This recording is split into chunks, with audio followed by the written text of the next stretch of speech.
Morning children, welcome back to our online video class. Children, let's continue our lesson Wet in the Forest. In previous class we learned about that the rescue team had reached the spot where they could find the enthusiastic villagers already gathered, and they got information that the young elephant was in the middle of the herd, and it would be impossible to separate the animal from the herd and treat it. So now let's continue. Seventh paragraph. After some discussion, we had a bright idea. If we first chased the herd away, the injured animal would surely lag behind the fleeing herd. Explaining our plan, we asked the assembled villagers if they would be able to chase the herd away from the spot, and within a few minutes the chase started. We could hear the herd crashing through the forest, the chasing party shouting and bursting crackers till the sound died away in the distance. So in order to rescue the hurt or the injured elephant, they thought of having a good idea that if they chase away the herd from the injured animal, then they could clearly rescue the injured animal. So they asked help from the villagers, those who assembled there. So they asked the villagers to chase the herd away from the spot, and within a few minutes what had happened, they started to chase the herd away from there. So with the help of bursting crackers, they chased all the herd from the spot. Eighth paragraph. Our next plan of action was to ask the enthusiastic villagers for help to locate our patient.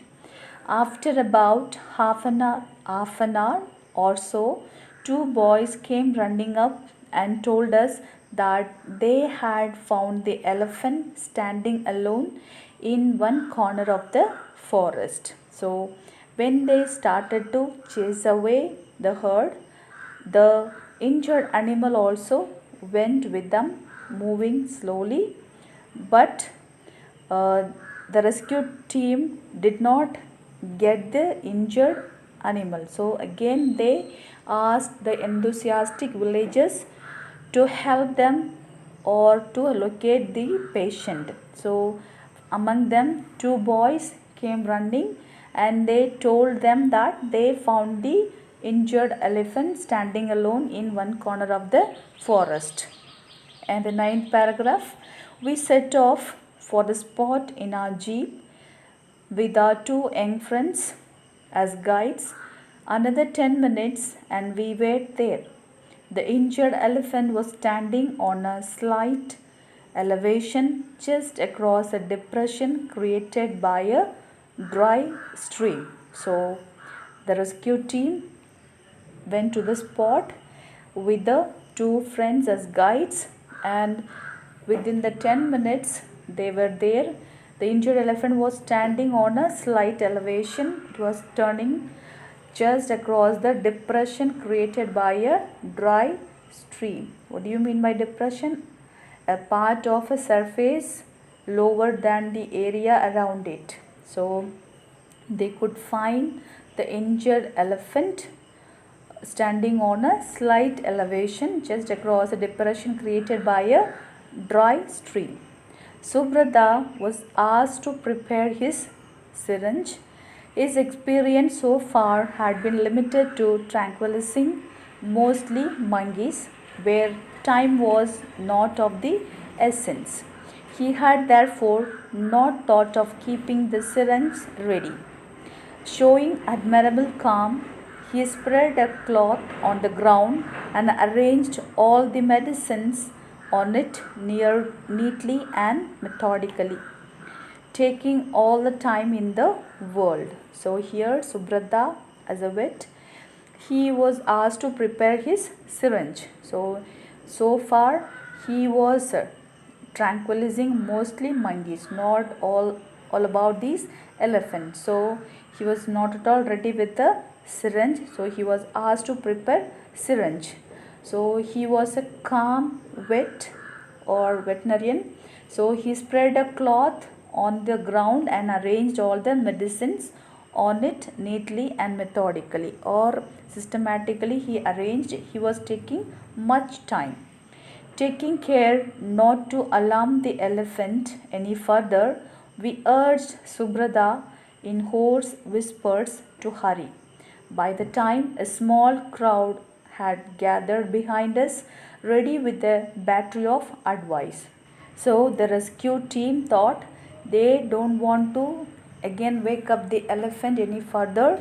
So they asked immediately Subrata in hoarse whispers.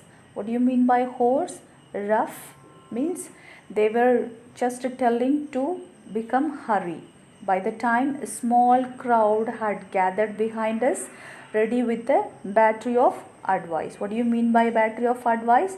Different ideas from many people. So when the rescue team started to give medicine to the injured elephant, there the young people, the villagers, started to give advice to the rescue team, or they were telling a different thoughts to the rescue team. By the time Subrata was ready, the frightened elephant had begun to move, limping visibly. Too many cell poles stood between us and the animal for an accurate hit. Subrata went forward slowly with his dart gun, and I followed to provide moral support and advice. So, when the villagers started to give advice, by the time Subrata, veterinarian, was ready, when he touched, then the elephant got frightened. It started to began to move, limping visibly. Too many cell poles. What do you mean by cell poles? A trunk of cell poles stood behind us and the animal for an accurate hit. So it was not able to move further because there were cell poles. Subrata went forward slowly. He went slowly with his dart gun. So with this injection, and I followed to provide moral support, encouragement given by the presence or words rather than action. So the author, the speaker, started to give moral support to Subrata. That's all about in today's class. Let's continue our lesson with the next class. Thank you, children. Have a nice day ahead.